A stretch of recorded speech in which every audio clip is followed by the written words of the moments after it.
अपना घर परिवार और अपनी सुख और शांति को छोड़कर भी लगा हुआ है सिर्फ अर्न करने। तो तक मतलब ये नहीं था कि हम कर्म को छोड़ दें, लेकिन वो मार्ग क्या हो, सत्यता का मार्ग हो। ओम शांति।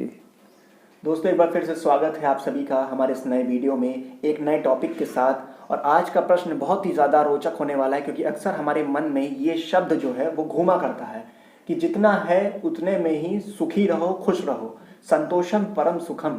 तो आज संतोष के ऊपर बात होगी कि अगर किसी ने संतोष कर लिया तो फिर वो कर्म करना ही बंद कर देगा। फिर वो कर्म क्यों करेगा? वो इसलिए नहीं करेगा क्योंकि इसी में सुखी रहना हमारे जीवन में बस इतना ही है, भगवान ने हमें इतना ही दिया है। तो इस पे आज प्रकाश डालिए, इसके बारे में आज कुछ बताइए। लेकिन आज लोगों के पास संतोष नहीं है तो वो धर्म और कर्म को भी किनारे करके लगे रहते हैं। जो टाइमिंग की मैनेजमेंट है संसार में काम करने का, कि आप जो है 8 बजे तक या 9 बजे तक बहुत ज़्यादा कर्म करो, उसके बाद फिर आप समेट लो। समेटने की क्रिया भी होनी चाहिए। समेट कर आ जाओ फैमिली को और रेस्ट भी करो, और सुबह ताकि आराम से फिर से सारी दिनचर्या करके आ सको। लेकिन मनुष्य लोभवश इच्छाओं अपेक्षाओं के अधीन होकर उस संतोष को भी किनारे कर दिया, और संतोष की जब बातें उनके सामने आती है तो उसको दूसरे भाव से लेकर उल्टा ही समझाने का प्रयास करते हैं। अगर संतोष हो जाएंगे तो हम कैसे आगे बढ़ेंगे? जो बड़े बड़े महान लोग इतनी बड़ी बड़ी चीज़ें कर ले गए, उन्होंने वो भी रुक गए होते तो यहाँ कैसे इतना आगे चढ़ते? मैं भी वो प्राप्ति करना चाहता हूँ। ऐसे शब्दों का लोग जो है हवाला देते हैं, ठीक है। लेकिन संतोष का जो सही शब्द है, संतोष उसको कहा गया है कि कर्म के साथ साथ अपने फल से आप संतुष्ट रहो और निरंतर कर्म करते रहो। लेकिन कर्म किस आधार पर?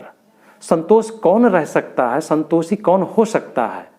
नहीं, संतुष्ट रहना भी बहुत बड़ी कला हाँ, नहीं, कौन रह सकता है? उसकी क्या क्वालिटीज होगी? वो सत्य होगा, धैर्यवान होगा, श्रद्धावान होगा, प्रभु प्रेमी भी होगा। ये सारी चीज़ें उसके अंदर होगी, वही संतोष कर पाएगा। क्योंकि वो कर्म को छोड़कर अपने टाइम पर बंद करेगा और फिर जाके अपना ये भी काम करेगा, वो धर्मयुक्त कर्म भी करेगा, जीवन में शामिल है। इसलिए कहा गया है सत्यता के मार्ग से किया गया कर्म और उससे प्राप्त फल से संतुष्ट होकर निरंतर कर्म करना ही संतुष्टता है। अच्छा। यानी रुकना नहीं है, और उसके जो फल प्राप्त हो उससे आप संतुष्ट हो जाओ, और उसके बाद भी आगे निरंतर कर्म करते रहो। मतलब उसमें छल कपट ना हो, बिल्कुल ना ही कोई स्वार्थ छिपा हो। बिल्कुल नहीं।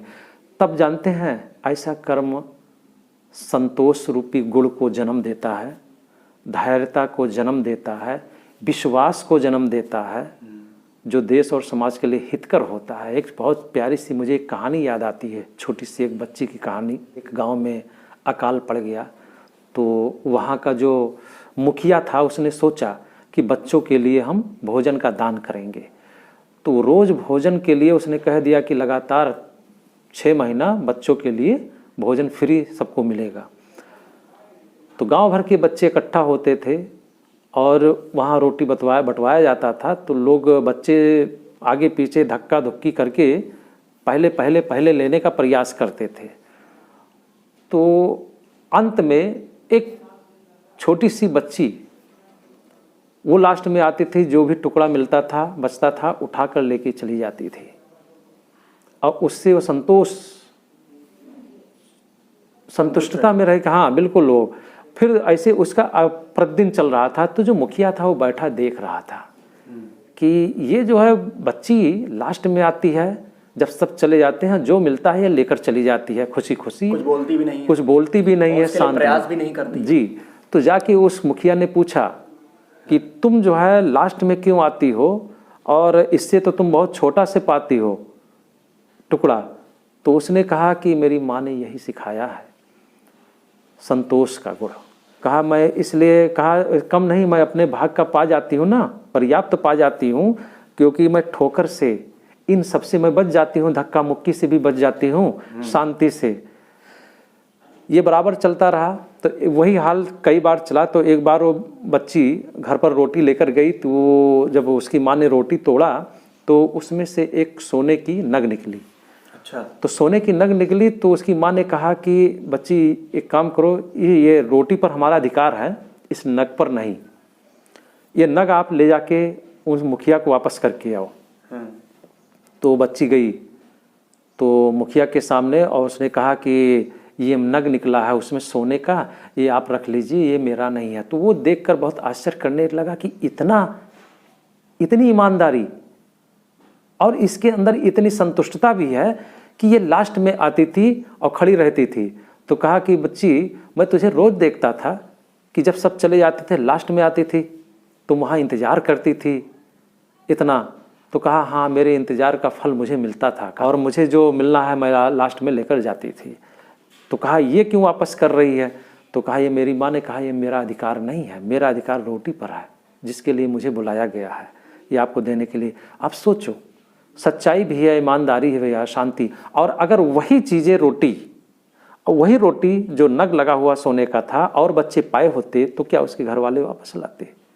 ना लाते। क्योंकि जहाँ अशांति है, जहाँ अधैर्यता है और जहाँ लूट घसोट है, जहाँ पहले की होड़ है कि हम पहले आ जाएं, वहाँ ये हो नहीं सकता सत्यता, ईमानदारी। सवाल ही ना।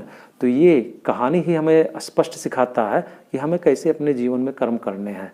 संतोष को तो जरूर जीवन में, संतुष्टता को जरूर जीवन में लेकर चलना ही चलना है। तो दोस्तों, जैसा कि हमने ये समझा इस कहानी के माध्यम से किस तरीके से हमें संतुष्ट रहना है। वो जो बच्ची थी पीछे खड़ी रहती थी, तो उसका जब नंबर आता था तब वो जाकर उस चीज़ को प्राप्त करती थी। और बहुत ही अच्छे से कहानी से एक्सप्लेन भी किया, बताया भाई साहब ने कि आपके अंदर भी वो संतुष्टता होनी चाहिए कि अगर आप कोई काम कर रहे हैं तो किस तरीके से आपके मन में संतोष आपके मन में होना चाहिए और उस संतोष में रहते हुए हमें काम करना है, कर्म करना है। तो आशा करते हैं आपको ये वीडियो से काफ़ी अच्छा मैसेज मिला होगा और आपके समझ में भी आया होगा। तो दोस्तों, इसी तरीके से हम आपके लिए नए नए टॉपिक्स लेकर आया करते हैं, नए नए प्रश्न लेकर आया करते हैं। और अगर आप हमारे चैनल पर नए हैं तो प्लीज़ हमारे ये चैनल सब्सक्राइब करिए, जिससे कि हमारे वीडियोस की पहली नोटिफिकेशन आप तक पहुंच सके। नोटिफिकेशन बेल को भी ऑन कर दीजिए। तो अब मिलते हैं अगले वीडियो में एक नए टॉपिक के साथ। तब तक के लिए ओम शांति। ओम शांति।